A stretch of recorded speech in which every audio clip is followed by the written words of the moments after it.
Yeah, sleep. It's totally overrated.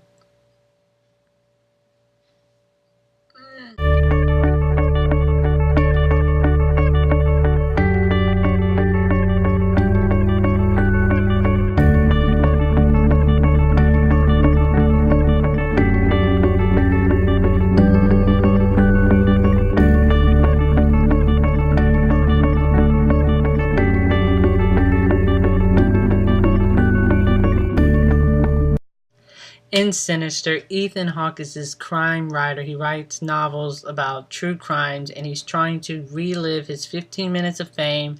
So he and his family move into this new house where a real crime has happened. And while stumbling up in the attic, he comes across these like old like Super 8 tapes. And just so happens each tape shows a murder of a family. So you're basically sitting there throughout the film watching each tape as it goes along. And I have to tell you, Sinister is bloody terrifying. And I don't mean bloody terrifying as this is a bloody film. I just mean it's freaking terrifying. It's mercilessly terrifying film. I mean, I was on the edge of my seat from the first frame of this film.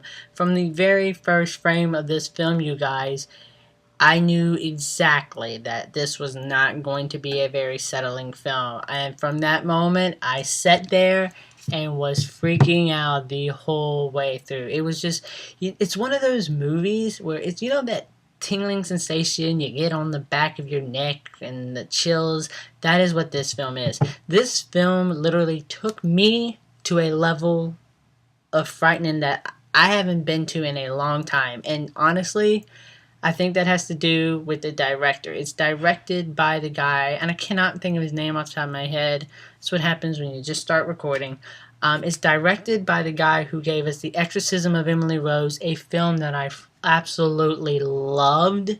I'm not going to spoil anything, but there was one sequence in this film that tore me up. I literally belched like a little girl.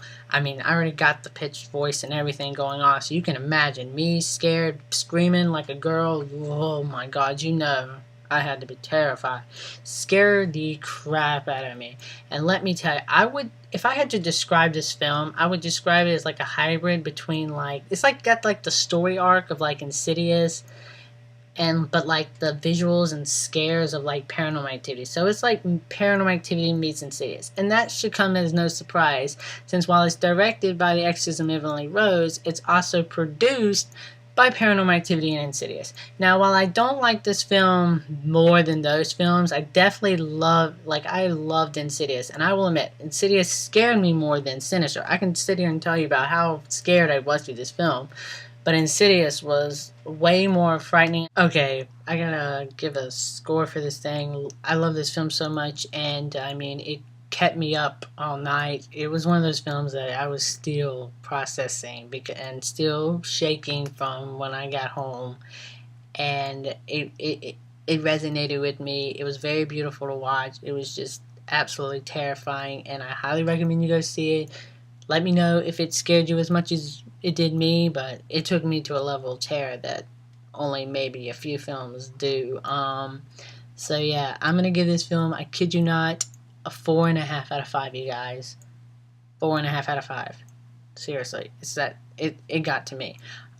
It's terrifying. I mean, definitely check it out. Definitely check it out. It's October, so yay, a lot of horror movies to see, a lot of horror movies, and you know me, I love horror, it's my favorite genre. So yeah, I mean, I'm gonna say, look, you guys, there are a couple of flaws in the film. I mean, it's a couple of like cliches that sort of taunt a couple of horror films, but overall, the film is just great. The film is just superb and gets rid of a lot of those cliches, but you should check it out. So yeah, and yeah, so for me, Sinister was very daunting and terrifying. I was just like, but yeah, so yeah. So until next time, I'm the Slasher Movie Reviewer, and you guys just been slashed.